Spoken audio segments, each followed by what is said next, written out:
Okay, good evening. Let's get going over here. Gentlemen, we are on the fourth chapter of the Alter Rebbe's Holy Tanya, of Tanya Kadisha. We are in the middle of discussing what are called the Levushei HaNefesh, which means the garments of the soul, which more precisely in our case mean or refer to the thought, speech, and action. And this is what the soul does. Chapter 2, we defined what the godly soul is, which is literally a piece of God. Chapter 3, we said, but what does it mean to exist in a finite way, to exist in a limited way, in a defined way, that the world can interact with it? You know, what does it mean to exist in the way this coffee cup exists? And the answer is that, you want to understand what a soul is in the way that a coffee cup exists, in the way that anything exists, then the soul exists as intellect and emotions. And that's really what the soul is. The soul is intellect and emotions, which generally speaking can be defined as it's really a form of orientation and connection, really, fundamentally. The intellect is the soul's process of constructing itself as a limited and defined being. And the midas, or what we translate as emotions, is really the measure of the soul, the shape of the soul, the contour of the soul as a finite and limited being. It's the soul's form. The soul's form can basically be defined as where it fits in and doesn't fit in relative to all the other finite and limited forms. That's really what emotions are. Emotions are what the soul is naturally drawn to and what the soul is naturally not drawn to. What the soul wants to move away from, which are the two things you could say, the positive and negative space, right? The affirmation and the denial, sort of both equally two sides of the same coin, that define a thing's place within the system is probably too limiting a word, but within the assortment of limited beings. That's what defines a thing's place, right? My coffee cup also, in its way, has its midas. It has its measure, right? Its measure is much more material, much lower, much less spiritual form of measure, but it still has, it has its length and its breadth and its depth and its consistency and its qualities, etc. In a way, human being or human soul is very different because the human soul's measure is in a way much more malleable than other things, which is interesting because the true human nature is really an anti-nature, or it has a component of anti-nature. The human nature has its limitations, but the thing that's unique about it is that it has its side that's not limited as well, as described in Chassidus. That the whole advantage of the human over the animal, when you really dig down into it, is the human being's ability to step back from their own limitations, their own nature, right? Choose a different path, make a different choice. Which other creatures, and down to the inanimate or the silent objects like my coffee cup, don't have that option in the same way. But that's all a different discussion for a different time. Maybe we'll get into that more when we do the chapters on the animal soul, which are coming up relatively kind of soon. Almost getting there. We're getting through chapter 4, then we have chapter 5, and then we're on to the animal soul. So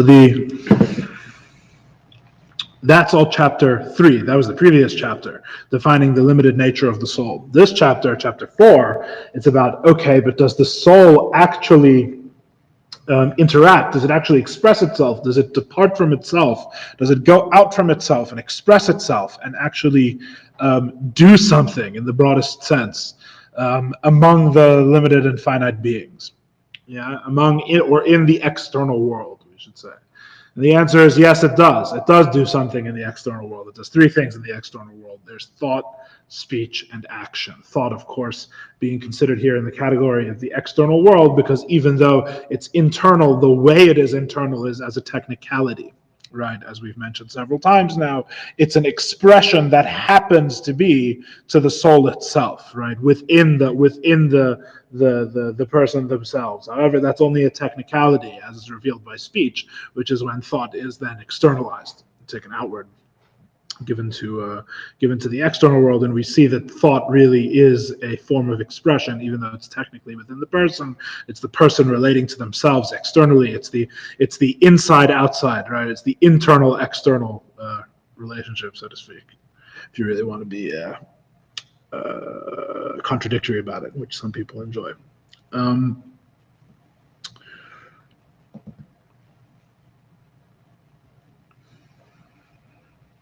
We've kept repeating and we kept saying that the theme of this chapter is really, why does the soul need to express itself at all?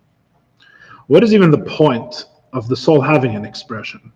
The soul is, so to speak, complete within itself, right? Last week we answered this question. The answer to this question, or we began to answer this question anyway, the beginning of the answer to this question is that if the soul is going to have love and fear, which in a way is a big if, because we didn't really have this discussion in the previous chapter of why would the soul need love and fear? Why does the soul even need a finite being, right? We discussed it a little bit maybe, right? But if you're going to have love and fear, if the soul is going to have a place in the external world, if the soul is going to be defined as a limited being that is attracted to some things and not attracted to others, in other words, it has a defined place, it has defined relationships with things. The godly soul's defined relationships with things are pretty simple.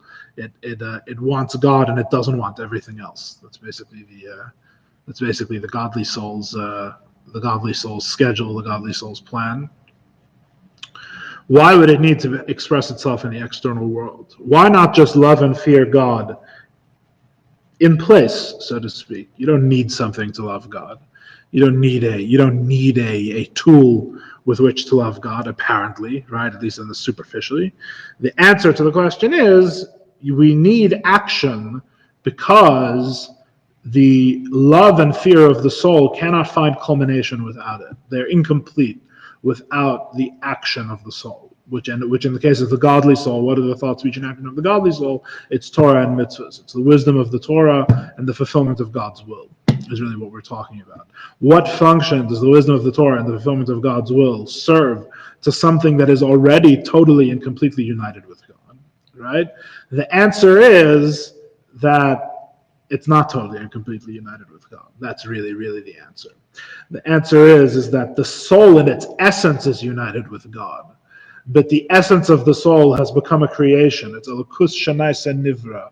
It is the infinite which has become finite. It is the piece of God which has become an intellect and emotions.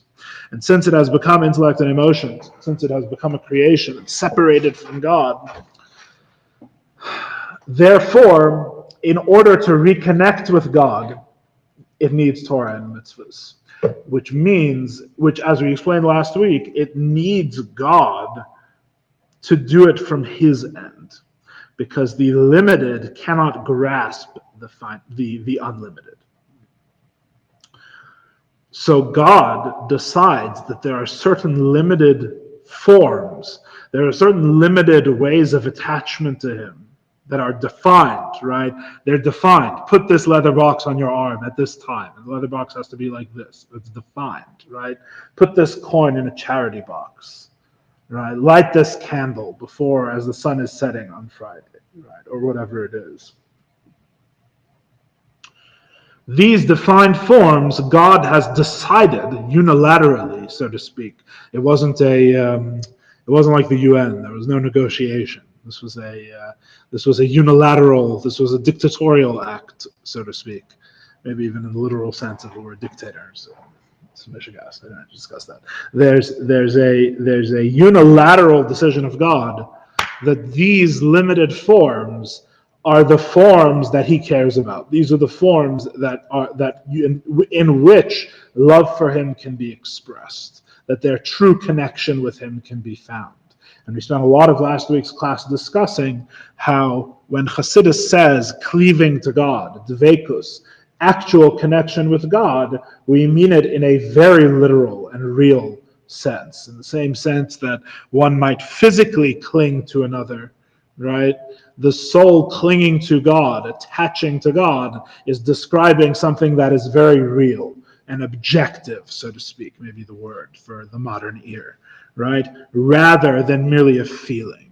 So Chassidus, especially when we're talking about the godly soul, it's questionable whether Chassidus believes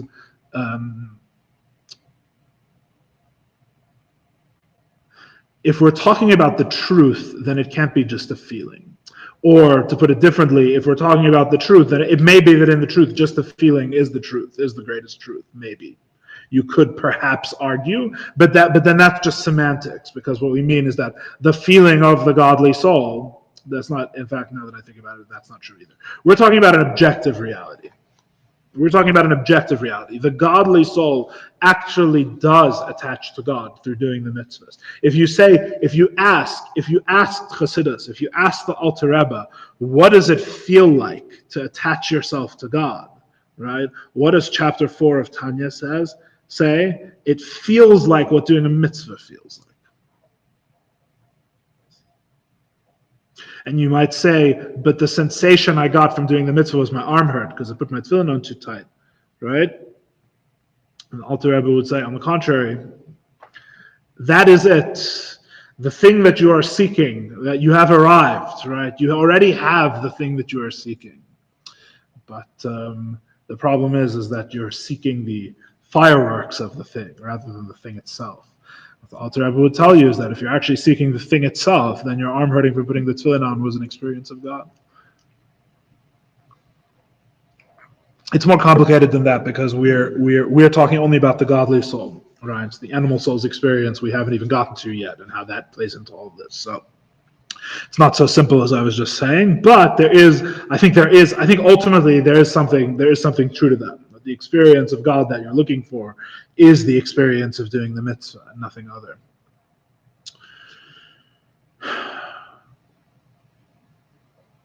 Otherwise, the soul, as it has become limited and it has a limited ability to understand and a limited room in its heart, so to speak, does not have the ability to cling to God.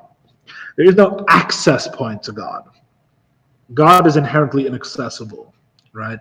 It's like trying to grasp something that has no handle. So trying to grasp something that has no edge, is really the metaphor, right? How can you cling to, right? To use a very physical metaphor, how can you hug? How can you literally get your arms around something that has no edge? Yeah, and the answer is you can't, which is why God does something unilaterally from his end. Unilaterally from his end, he gives the soul an ability to attach to him. Now, we also said the picture is more complex in this chapter because 2 classes ago, we also said that the commandments and the Torah are not something that are imposed from God, by God from on high, but are the natural expression of the godly soul. We said that as well, and that's also in our chapter, right? So the question is, which one is it? The answer is obviously, it's both, correct. It's obviously both. The mitzvahs that are given from on high and the wisdom of God, that is the Torah, are also the natural expressions of the godly soul. So in other words, when it's all working the way it's supposed to, which is a big if, right? A big conditional. But if it's all working the way it's supposed to, the godly soul's natural desire is simply that which actually does connect it to God, which is not a function of the godly soul wanting it technically, but a function of God deciding that it is so. But nevertheless, that is also the inner nature of the godly soul. In other words, the godly soul's nature is to perfectly meet God exactly where God actually is, right? It knows this, if you could say about the godly soul, it knows this instinctively, right? The godly soul's natural form of self-expression, when it loves, and the only thing that it loves is God, it wants to express its love by doing tefillin. Right, by the act of putting on tefillin, right? And the act of putting on tefillin is one of the 248 limbs of the king, as we were discussing last week, one of the 248 forms that God has decided attachment to him will take, which is very interesting. And we're going to get into this more this week. Because you would think, given this whole explanation, that attachment to God, especially from the Alter Rebbe, who's very into the inner reality, the inner truth of the soul, you'd think attachment to God would be a soul state, right? It seems very strange that attachment to God has been relegated to the outermost, so to speak, the outermost place, which is external expression in the external world, in the external finite world, by wrapping a piece of leather on your arm or shaking a frond, right? Oh, I see what you're saying. But, I mean, obviously, that's just the physical expression of, there's also obviously there's a spiritual aspect to what's happening. There's the meaning and the intention. Is that what you mean? No, I mean, like, there's probably things happening on a spiritual sense of what that is, that we don't, that's not physical. Right, but the thing is that if it's connection to God, if it's clinging to God, that should be in your experience now, to an extent. I mean, that's what you're doing, right? You're attaching yourself to God. So if the attachment is really what's happening spiritually, then really the spiritual thing would be the main thing. In Judaism, we find the opposite. We say the physical thing is the main thing when you shake the frond. Well, I mean, right. What are you saying, the shake the frond? The lulav on Sukkot. Yeah. Right, but that's because we're in a physical world.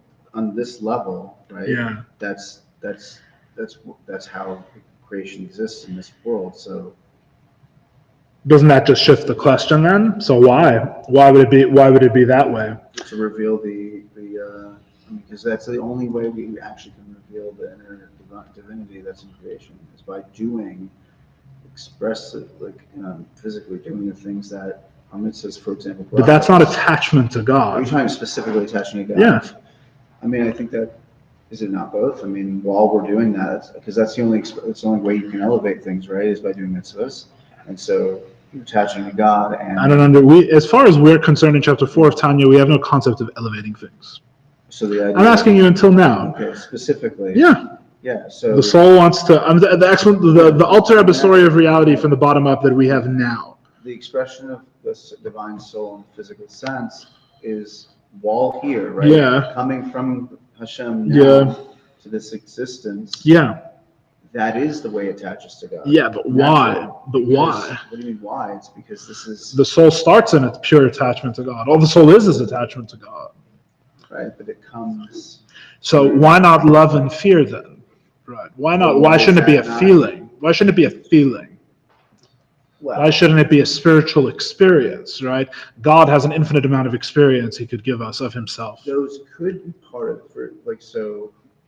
But it's not, though. That's the thing. What I'm saying is if you do a mitzvah and you experience something like that, right, the meaning and the intention, like I was saying before, but it's not a byproduct because you can have meanings and intentions without actually doing a physical thing. So if you have an emotional experience rap, like for example, I used to rap, when I rap, sometimes I have a very intense experience of but the thing is that the meaning of tefillin, whatever that is something that God could tell you to have without having to put a leather box on your arm. I think what we're talking about. It should be love and fear, right? Love and fear is an experience, an internal experience. Like you're saying, right? The meaning of the mitzvah. I'm not disconnecting them from one another. What I'm saying is the act itself is the attachment, and like all the other pieces. I know that's what we're saying. I know that's the answer. We've already said that in tonight's class. But the question I'm asking is that it doesn't seem to fit. It's inelegant. The expression of the love, right, has been relegated to the most external, superficial, empty, unspiritual, unmeaningful aspect of the soul, right? You're already knowledgeable enough about Chassidus and Judaism enough to already have the answer, to know enough to say that the act should be a spiritual inspiration. But if you think about it, the act as a spiritual inspiration, here's the problem: you have to be more radical. Okay, you're already orthodox. No. The problem is you have to become more unorthodox. So for example, studying Torah. Yeah. Right? I was reading about this. The act of studying Torah in itself. Yeah. Is a way of reorienting the soul into godliness. You're not even doing anything. You're not going out and doing any of the actions it says. The act itself it's inherently transforming. But it's doing something. It's learning wisdom. Yeah, but there's something more happening. It's not just intellect. As it goes in the intellect, there is something happening. But why did God make it that way? That it has to be that way? Why would I have to acquire intellect? I know this all already. The godly soul knows this all already. We're talking about the godly soul. The godly soul is a piece of God. I see what you're saying. Okay, so why come? I mean, I don't know the answer, but it has to do with descending into. I mean, there must be a purpose to coming. If it's already attached to God, right? Then there's got to be a purpose to come and detach, and it's not just a detach. There must be something more to it. One would assume that sounds logical. That sounds logical to me. But what we're saying is that it's an expression of the love. Of the 248 commandments, positive And the commandments. fear, which is the negative commandments. Right. But the thing is that why would they have to manifest physically? That's really the question. In the most external way, not in terms of the world, because I have an answer. we haven't even spoken about the world yet. Yeah. As far as Tanya is concerned, in chapter 4, the world doesn't exist. We haven't got to a world. All we have is souls, right? I like this though. This is good because there's something about the most external, most distant, seemingly distant from God, mundane, you could be that being the way of attaching somehow brings creation, even the most distant, to God. I hate creation. I'm against it. I don't know why you're so pro-creation. I keep thinking of like another. I like souls. Creation's boring. Who cares about I creation? don't know the answer. Elevate the world. I don't like the world. Who cares about the world? What did the world ever do for you and for me? The world's been so good to the Jews that we need to be worried about the world now as well. No, Steve, what's the answer? Let's see. It's a whole wisdom, by the way, that you learn when you first go to yeshiva, about which questions in the lecture are rhetorical questions and which are questions that are actually seeking answers, right? So I had a teacher in yeshiva who used to say that you have to give the question at least 3 seconds before you start speaking the answer, because you don't know whether it's rhetorical or not. It happens to be in this case it wasn't rhetorical, but I'm just saying sometimes. Was not? No. Okay, well at least I got that far. but sometimes the question is rhetorical. Yeah. Jews love rhetorical questions.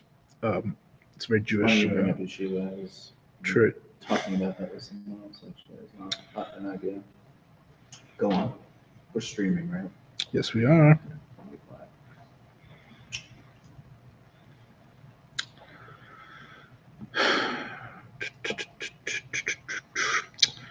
So this chapter has said that we connected it from both sides. We actually said that, so for the mitzvahs to be consistent, right, they need love and fear.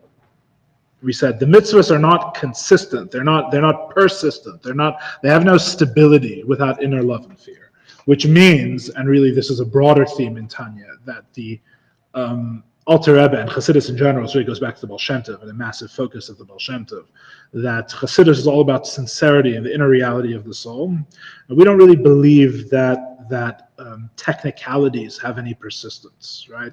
There's a certain power and depth and profundity to technicalities, right? By which I mean that something happens to be one way rather than another, right? Which can apply to physical mitzvahs because they're physical.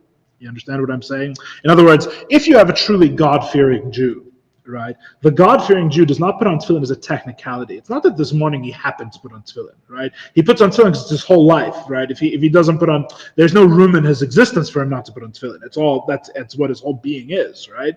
Whereas it's quite possible to put on tefillin as a technicality, a different Jew, right? Where it doesn't have that inner motivation. Right? It's quite possible to put on tefillin as I happen to put on tefillin today. It's just something, it's a physical state of affairs practically with very little more to it than that, right? So Chassidus has an interesting relationship with technicalities, as we'll see. There's a certain advantage to technicalities, but a lot of disadvantage.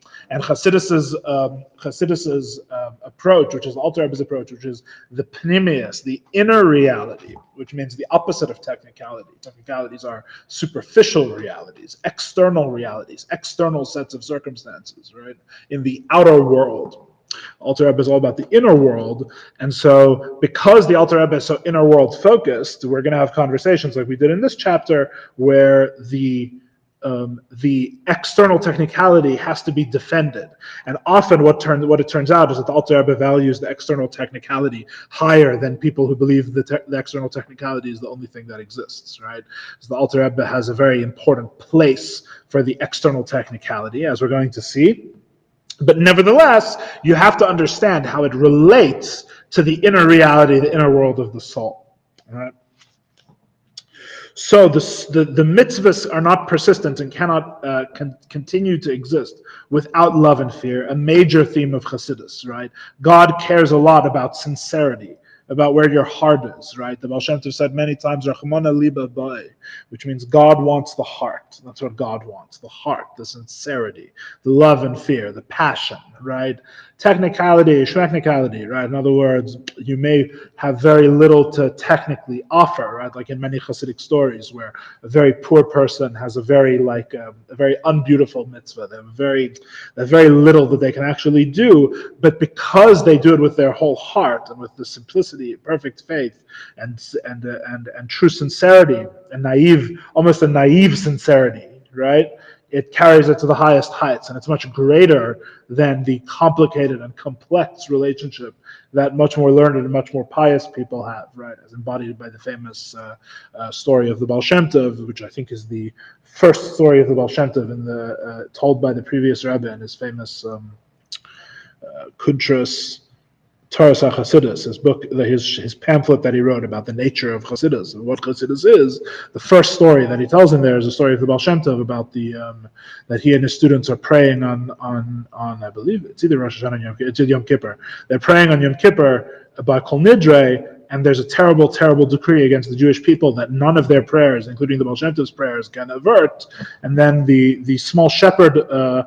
A shepherd boy who's come in and he can't speak any Hebrew and he's illiterate, he doesn't know anything, but he sees that everyone else is praying so passionately, so he starts to go kukariku, which is like cock-a-doodle-doo. He starts shouting out cock-a-doodle-doo in the synagogue, and as soon as this child does this, it breaks apart the wicked divine decree, and the Baal Shem Tov is able to direct that energy towards saving the Jewish people and averting that decree, because it's the sincerity, the pure sincerity of the simple Jew. The simplicity of the simple Jew touches the simplicity of God, which is very much connected to this idea that the mitzvah without the intention, the mitzvah without the love and fear, is like a body without a soul. It's dead. It's lacking all vitality.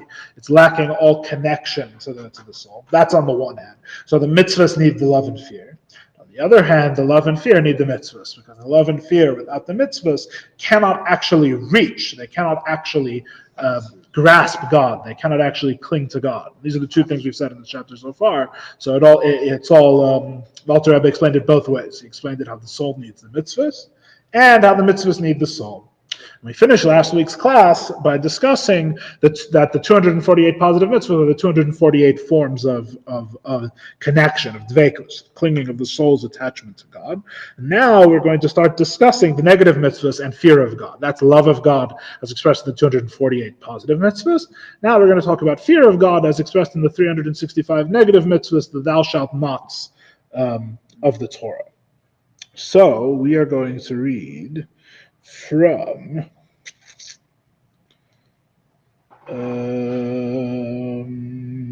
we are on page Ches of the Hebrew Tanya, page 13 in the English, in the Hebrew English Tanya. We are starting from V'hayira. It's the last word of the line, a little more than halfway down the page. V'hayira, a little more than halfway down the page. It's hard to count. What's the last word? The last word, V'hayira, which is in the English, it's whilst fear is, which is a few lines down in the paragraph on the top of the second column on page 13. Whilst fear. Yeah. V'hayira, and fear, he sheresh l'shasa loisaseh, is the source of the 365 negative commandments. Because the soul fears to rebel against the King of Kings, the Holy One, blessed be He.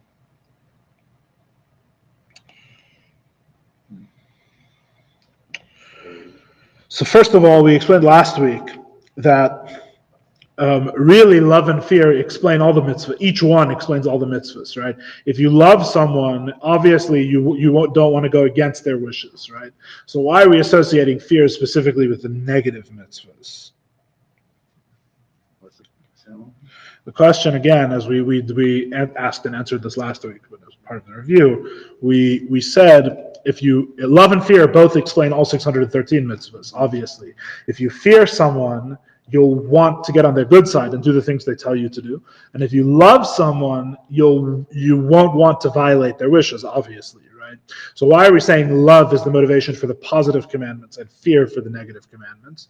Because at a pure emotional level, you would say that both of them explain all of the commandments.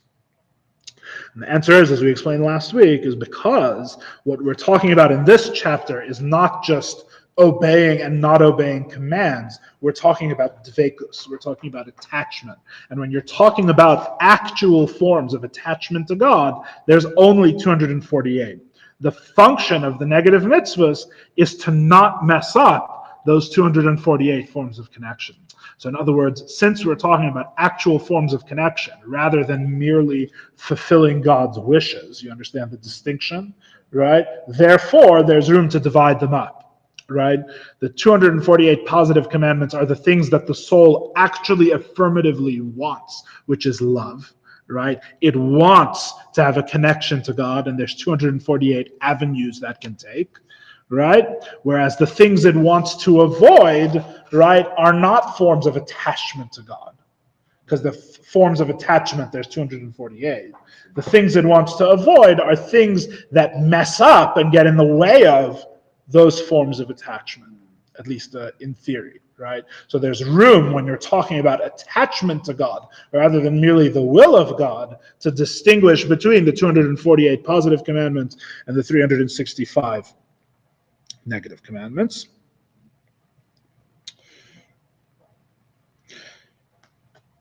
Note that the Tanya begins, when we're discussing fear of God here, we're talking about fear of rebellion against the king, which is already higher than the lowest level of fear. The lowest level of fear in Chassidus is fear of punishment, right? Fear of repercussions. Because in fact, fear of repercussions in Chassidus is not even really considered a fear of God at all. Because fear of repercussions is really fear for your own skin. It has nothing to do with God, right? You fear repercussions no matter where they come from. Why is that even considered a fear of God per se? Or why God's going to put you in the barbecue, throw a stone at you, right? Really all you're fearing is for your own skin. It's no real mature internal relationship with God. It is spoken about in Chassidus because it is the first and an important first step towards real fear of God, because you can't have real fear of God unless you are conscious of and careful about your own behavior, right? So especially when people are in early stages of their education of connecting to God, or like children, for example. Children are a subset of that, right? So sometimes they have to be taught with fear of punishment, right? But really, in Chassidus, someone who hasn't moved past fear of punishment, it's really like they're really early stages, right? Because fear of punishment is really, in the end, self-centered, self-centric, but it has nothing to do with God.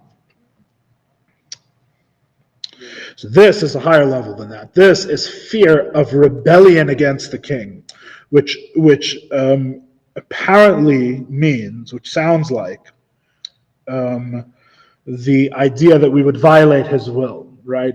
It's fear to ruin. It's fear that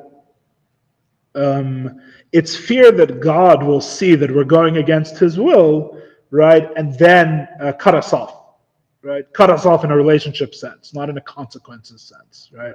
In other words, it's not about what we're getting from the relationship. It's that we want to preserve this connection we have with God. If God sees that when I went to Tanya class with Uri Kaplun, who's the editor of the lessons in Tanya, who's an old Chassid who lives in Biwa, who lives in Yerushalayim. He used to say his example of a sin when he was teaching Tanya was using the wrong fork for the fish. That was his example of a sin, and he would always say when your roommate would do it, right? He said, because no one who attends my class sins, he would always say, right? So he said when your roommate would use the wrong fork for the fish, that was his example. So if a person uses the wrong fork for the fish and God sees it, right, that is a so to speak, it's not about the consequences that will come to me. We fear this because we fear to be in a state of someone who doesn't care about God, right? It's much more like a relationship thing, right? Where God will say, oh, well, obviously what I want doesn't matter to you, right? I asked you nicely, please don't use the wrong fork for the fish, which does matter to God. That's the incredible part, right? But the I asked you nicely not to use the wrong fork for the fish, you obviously don't care, right? So you don't care, right? That's what it means. You're in a state of rebellion against the king, right? I thought I was your king. I thought what I wanted mattered to you, right? And I see it doesn't matter to you. The fear of God being in that state, of God being of being on the outs with God, of needing to, of God being mad at us, so we have to go buy him some flowers or whatever. That is the fear. That's this fear. That's this kind of fear that we're discussing. The fear of being in a state of rebellion, right?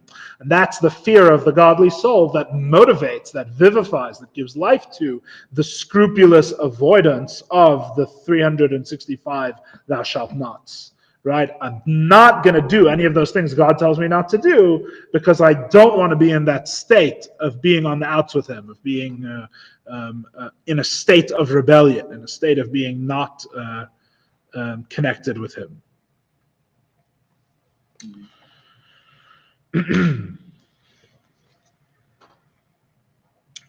Continues the Alter Rebbe.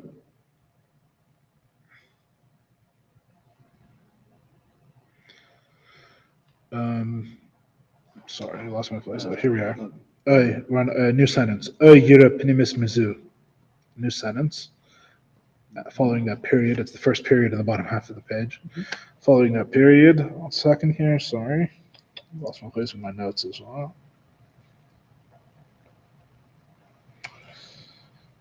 Or yira pnimis mizu, or a more inner fear than this. That a person is embarrassed or a person is bashful before the greatness of God.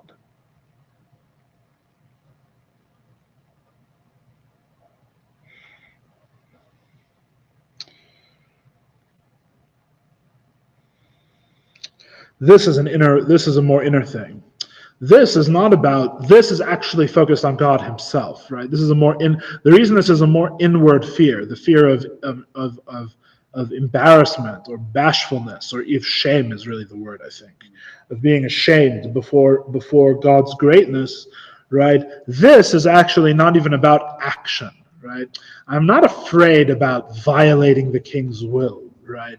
In this sense, it's a deeper fear. It's not about being on the outs that I did something that he asked me not to do. Because ultimately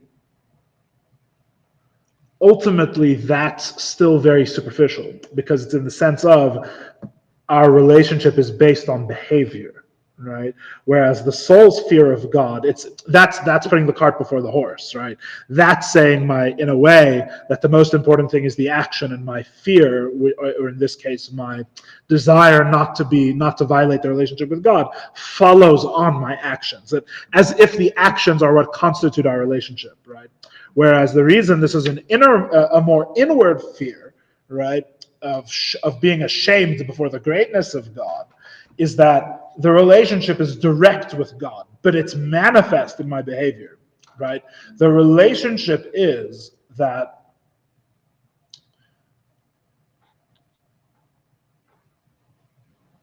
the ability to even be in a relationship with God is so awe-inspiring.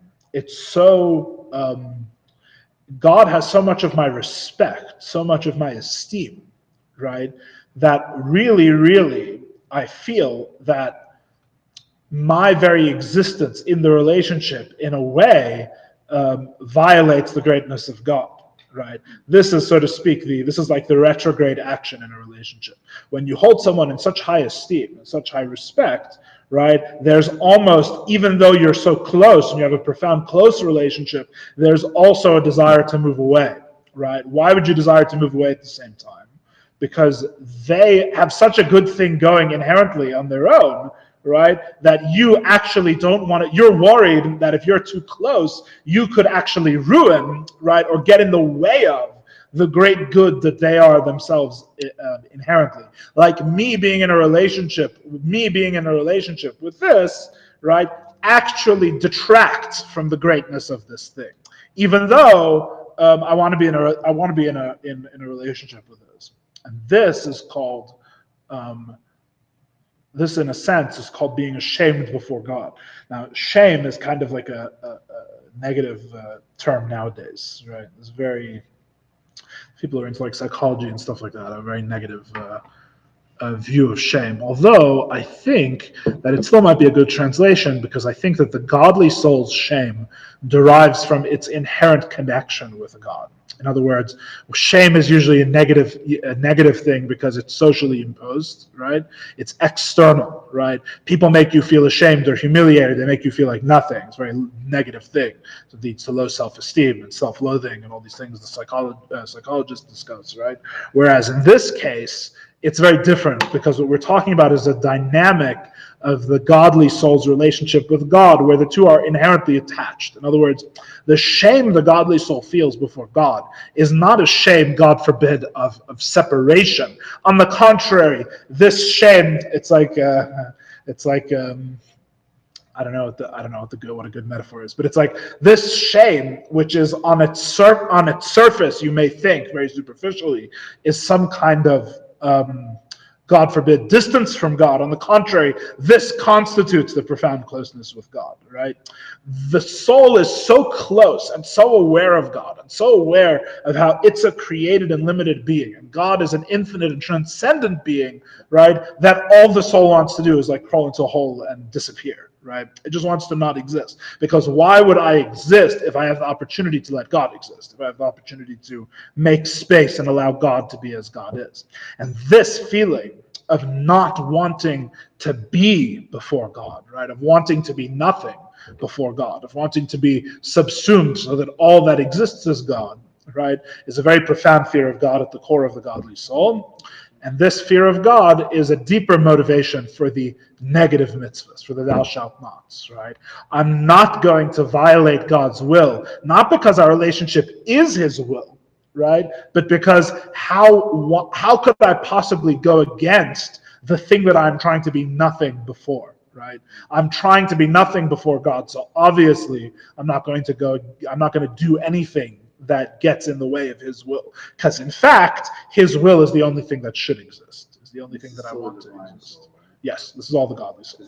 The godly soul inherently won't, like, if you ever do go against a prohibition, it's not the godly soul that's manifesting anything. Correct. Right? Correct. That's the animal soul. Correct. So, we're describing the godly souls. We're describing how everything works ideally. Okay, because I was thinking in my head, like, we're talking about, it's like, there's this, like, obviously we have to intentionally not do these things. Yes. So we're just strictly speaking. We're talking, way that it just meant. The godly soul in itself, this is how it operates. Yes. The godly soul, when it relates to God, the godly soul is a limited being. As it relates to God, right? Meaning relates to God externally. Relates to God not by dint of what it is, but by dint of what it does, right? When it does that, it has this, it's all of its actions and what it does are all motivated by love and fear. And we're discussing different levels, in this case, of fear, right? Of what it means, what does the godly soul feel that motivates it never to violate the negative commandments? Why doesn't it want to motivate? Why will it never violate a commandment? And the answer is because there's different levels, right? But at this level, the reason why is because if all I want is for God to exist and me not to exist, right? Then violating, but you see why it's more profound, because violating his will is not cutting me off from God in this case. Violating his will is me stepping into existence, which is the opposite of what I want. It's the I am. Yeah, exactly. Which is not what godly soul does. Correct, which is not what the godly soul wants. The godly soul wants to be... It's incapable of such an act. The godly soul. Yes. Because it just isn't. Correct. The only question is, you actually could make a nice little, a nice little sermonlet from what we're learning here. A sermonal, as we would say in Yiddish, right? A sermonlet, a baby sermon. You can make a baby sermon about what we're learning now, because actually it's very nice, because we say, for example, like in the Messianic age, right, in the times of Mashiach, It says evil will be swallowed up forever, and there's not going to be any desire to do anything negative, right? That's why they don't have sheriffs, just judges. Correct. But the question Last is, Monday, yeah, the question is, but there will still be infinite growth. So how will there still be infinite growth? And the answer is because in holiness, when you're growing towards the infinite, right, you don't need negativity for growth, right? You can grow in levels of holiness, right? So this is a good example of how you have a godly soul that will never wants to violate God's will, right? But nevertheless, there's still levels, right? There's a godly soul that's more refined maybe, or comes from a higher source, and a godly soul comes from a lesser source. One will never end up violating God's will because it doesn't want to be in that state of rebellion. Right? Another says a state of rebellion is out of the question because I don't want to exist. One You're saying now on a godly soul level, Yeah. there's different levels to the godly soul as it's refined. How does one even measure the level of the godly soul? Well, in this case, you would say one has a more superficial fear of God and one has a more profound fear of God. I thought it would be animal soul anyhow. No, it's apparently not. From my side. Apparently not. Right, but apparently not. So you're saying that cognitive. I'm not the Alter Rebbe saying. Regardless, we're saying that the actual cognitive intellect of me that has that emotion and thought is actually derived from the godly soul. No. That's not what we're saying. As I think those things. No. We're not talking about the animal soul at all. We're talking about the godly soul. That's what I'm saying. Okay, so how did you get to what you just said? That's why I said, how does one measure the level of the godly soul? Because it's not connected to the intellect. Oh, you're saying like how would I even know about your own godly soul? Oh, that's a different question. That's fair enough. That's a good question. Sorry, I thought you were saying how could we measure in the context of what we're learning? And the answer is that in what? I don't even because. We said in the second chapter as well. Yeah. No, it wouldn't be. It probably wouldn't be in experience. You would probably need someone who sees things to tell you something like that. I don't know if that's I don't know if assessment of the level of one's soul is. Is a value there? Anyway, right? Yeah. And then, I don't know. And then I guess how does one then? So if there's no way to actually know, how does? Not so dispositive, but I'm not sure. Yeah. How does he come up? Like, how do we know this about the God? How do we know this? Yeah, how do we know this? If there's no, so in the same way that there's no true way to actually empirically, prove the transcendence of God, yeah, right? Then how does he empirically himself come and say there's multiple levels to the divine? I'm not sure I really understand the question. Where are these levels coming from? The answer to where does anything in Tanya come from, right? Is that the question? The question is specific to this. Yeah. The concept that we just said, where is, I guess, because usually, I'll hear something and I'll say, okay, there's some way of seeing that manifestation, so I can, No, none of this is from a personal experience of someone that has an animal soul. Right. So this is Torah. Okay. Torah that is divinely revealed to very lofty godly souls, such as the Baal Shem Tov and the Alter Rebbe. It's the answer. It's the answer. It's the answer to the question. The answer is that the Alter Rebbe knows this because either God told him or God told someone that he studied under. That's the answer. Very good. I like that. Okay. That's a good answer. And then my question again, last one: what value does one have by knowing that? I'm not sure there is. It just happens to be filler. There's no filler here. No. So what value? No, it's not filler. It's not filler like that. It's already taught us a deeper level of fear of God. And when we come later to the relationship of the godly soul to the animal soul and how all of these things which already exist in your godly soul have to be, our work is to bring them down and educate the animal soul, right? Obviously, it's going to be relevant to know all the different things that the godly soul has the potential to do, and it's deepening our appreciation of what it means to have an authentic relationship with God.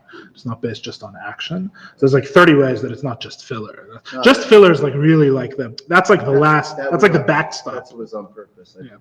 Because that's really interesting. That's really cool. So let's continue a little further.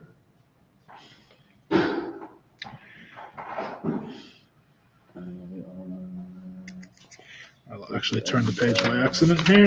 My page turned. Here we go. Yeah,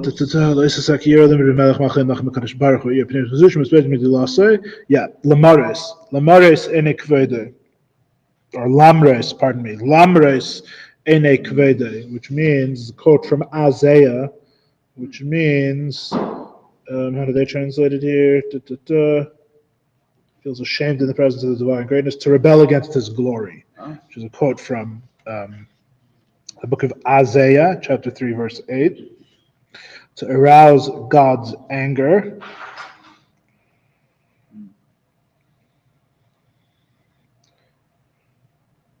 Yeah. So in other words, this really is like shame, right? It's interesting to rebel against God, to arouse God's anger, which I think you can already see here how in the Hasidic interpretation these mean not necessarily what our naive intuition may assume in terms of God's anger, etc. What we may mean by that, right? In other words, what's the way of putting it? Nowadays, when a lot of us hear about fear of God and God's anger, in particular, two concepts in particular, right? We don't feel a natural appreciation for this sort of thing. Our generation is a very what's the word? The truth is we're a very authority averse generation. That's really the root of it, right? You were talking about the narcissist. This generation is the most narcissistic generation that's come. That might be from a secular perspective. That might be, but the we have problems with authority, which is neither here nor there. The Rebbe had talks where the Rebbe said it was a good thing. Really? Yeah. Interesting. The Rebbe thought that the rebellious spirit of this generation was a good thing because you can knock down all sorts of negative realities. In general, the Rebbe was very, very. By the way, the Rebbe is very bullish on our generation. The Rebbe is for it. The Rebbe is pro our generation. He's not against it. Yeah. Almost everyone in the secular world nowadays is against it, right? All anyone has is complaints. Everything's so terrible. Our generation's so bad, and everything's terrible now, one way or another, right? Red team, blue team. Everyone has their own way that it's all terrible. Everything's terrible. Blah blah blah. Right? That was a very anti everything is terrible perspective. The Rebbe didn't really believe in that, and the Rebbe very much believed that this generation was the greatest generation in its way. But that's all a discussion, which is consistent with the teachings of Chassidus. It wasn't like the Rebbe was making this up, but we can anew, let's say, but it was a focus of his. That's all discussion for a different time. Anyway, the last says hara be'einav, and to do what is evil in his eyes, kol ta'evas Hashem asher sana, any of the abominable things hated by God, right? All very strong words. Hem klipas v'sitra achra, which refers to the klipas and the sitra achra, our old friends from chapter 1 that we will meet again in chapter 6. The klipas and sitra achra, which means the shell realities on the other side, right? The negative realities, the things that God creates that perceive themselves to be separate from God, the I am that we discussed at length in the chapter 1 of Tanya, right? The I am that is separate from God. Asher yenikasam me'ha'adam atachton, that their suckle, where they derive their life force from, is from man here below in this world. V'achizasam bay, and their hold in him. How do they translate? Yeah, have their hold in him. B'shasa mitzvahs loisaseh, through the violation of the 365 negative commandments.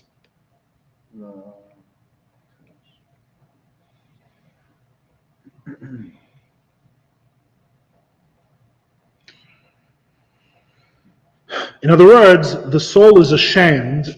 The soul realizes, this is kind of like what we were discussing before, but now you see it in the language of Tanya, right? That the shamedness of the soul in that motivates it to not violate the negative commandments is the desire not to step forth into existence, right? Not to give strength to the I am that is separate from God, which is the klipas and sitra achra, right? So the soul is in a state of bittul, in a state of self-nullification, where it does not want to lend any strength to the things that God hates. And of course, understanding what it means that God hates something is a very interesting concept, which we'll probably return to later, because you can always ask the question, which I think is a naive but beautiful question, which is, and a deep question in a way, which is that if God hates something, why does it exist? Right? If he really hates it. If God really hates something, couldn't he, he doesn't have means, he doesn't have the firepower to... I can't say anything. That may be wise. It may be a rhetorical question, but I'm just pointing out that it's an interesting concept. I was reading that even the most evil things are having to be considered greater spiritually, that have to be concealed in a much greater way. Or it's evil just to give us the ability to say no, and then it ceases to exist. We just say no and avoid it. Clearly, nothing is 100. Nothing that exists is 100% reviled by God, or it wouldn't exist, right? So what it means that God hates something is interesting, which is what we'll discuss when we talk about, when Tanya gets to the nature of the klipa and sitra achra, the nature of what it means to be the I am that separates from God. Which we'll get to, which I think our classes have well positioned us. If we've been in all the classes since the beginning, we'll be well positioned to understand better than I did when I was in Tanya class back in the day. But the godly soul doesn't want to violate the negative commandments, because violation of the negative commandments is what lends existence to the I am that is separate from God. So what's interesting here is he says that's where they derive their suckle. So in other words, there's two things. The things let's say you have something which violates the will of God. So on the one hand, God creates it, because everything that exists is created by God, right?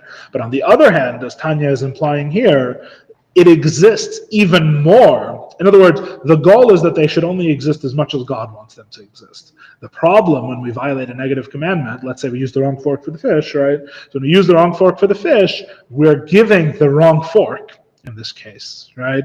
We're making it exist more than God makes it exist by itself. That's actually what we're talking about here. They derive their existence. They derive their life force, right, from the soul that participates in those acts, which is very hard to understand if we haven't been explaining Tanya all along as self before existence, the relationship between the soul and God being the ground of all existence, which the Alter Rebbe has. So far, like I said, we don't even have a world. We only have the soul, right? There's two souls, one of Klipa and Sitra Achra, one of godliness. So since the real reality of something is from the self of God and from the self of the soul, it's understood how the self of the soul participating in something, emphasizing something, attaching itself to something, would lend it more reality, right? In other words, God makes an object out of the external world, and when I say object, I don't even necessarily mean a physical object. It may even be a spiritual object or a spiritual being, because clearly what's wrong with the wrong fork for the fish has nothing to do with like the metal that was used to make the fork per se, right? So you have this object that's out there in the world, right? And God has created it. It's his fault, right? As most things are. It's his fault. So that's fine. But the godly soul says, if I get entangled with this thing that he's created, I'm going to make it exist more, because it's not just going to be in his reality. I'm going to bring it into my reality as well. And my reality, of course, is totally oriented to God. So now it's going to be part of like the loop between me and God, where God creates me and then I return all things to God. But now there's this wrong fork for the fish that's now in this that's now caught in this cycle, and it's out of place, and it's not it doesn't just exist unto itself. Now it's now moved into the center of reality. I like the right choice, entangled, that you used. Yeah. And it's now moved into the center of reality, because in Chassidus, as we've emphasized since the first chapter, right, the real reality is the soul and God. Those are the real realities, the selves, right? What we consider the physical universe and its infinite size, etc., that's all external, parochial, far away from the real reality. So in the soul, which really in this case, as we're going to see later in Tanya, it's much more complicated, because if you actually use the wrong fork for the fish, that's the animal soul dragging the godly soul in the one body that they share to do the wrong thing. I didn't realize that the soul, the divine soul, would even be at The divine soul participates in all transgressions. See, I Yeah. thought that maybe it was like your divine soul is kind of tucked away. Unwillfully. Unwillfully. It's not connected, No. and then you're not. No, as we're going to see later in Tanya, the divine soul is dragged into, unfortunately, everything that the animal soul does. So the godly soul is involved in all those behaviors, and all the wrong forks used for all the wrong fishes. For all the fishes. So when you use the wrong fork for the fish, not you, God forbid, your roommate. When your roommate uses the wrong fork for the fish, your roommate from Yeshiva in Jerusalem, when you use the wrong fork for the fish, you bring that into much more of a reality. It's much more close to the center of all reality, which is the soul's connection with God. And so you're actually strengthening it. You're making it exist more, which means you're stepping out of bittul, out of the state of nullification, to bring something into a state of more I am. And that's what God doesn't want. He hates, so to speak, whatever that means, right? And so the soul is ashamed. That's what we mean, as the Alter Rebbe is elaborating, that's what we mean by the shame of the soul before God, not to violate his will, right? But to bring things to bring forward that I am, to step into existence. The godly soul is like, I only want God to exist. Okay, the wrong fork for the fish exists, but that's his fault. Like, I'm not getting involved with that. He's crazy, he wants the wrong fork for the fish to exist. It's not my issue, right? All I want to exist is God. Right? So I'm not going to get involved with that, says the godly soul. I'm not going to get involved with the wrong fork for the fish, because that makes something other than God exist. That brings forth and strengthens the I am, the separation from God. So, a question for another time. Yeah. Where's the responsibility in regards to allowing the animal soul to drag the divine soul, the place where the divine soul feels shame? Yeah. If it's not the divine soul's fault, why feel shame? Like, if it's the animal soul dragging it, it's against its own will. Kind of, but then it's divine. It's because the real answer to your question is that it's not seeking exculpation. It doesn't, the way the Rebbe would put it in Sichos, and the Rebbe's talks, is that it's not an employee of the business, it's the owner of the business. Right? The godly soul cares about results. It doesn't care about whether it's its fault. Right? In other words, it's like the Rebbe's metaphor many times is the owner of the business. Right?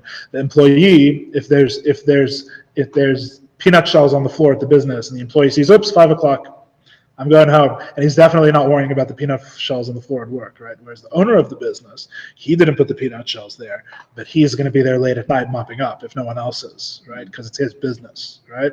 So the godly soul wants God to be the only thing that exists, not for its own benefit, right? But because that should be the truth, that should be the reality. So it's not about its own exculpation. I think that's the real answer to your question.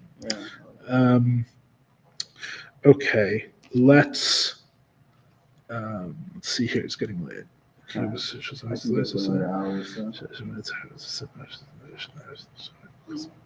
Okay, we'll continue God willing next week. Let's stop it here. It's the beginning of a whole new topic.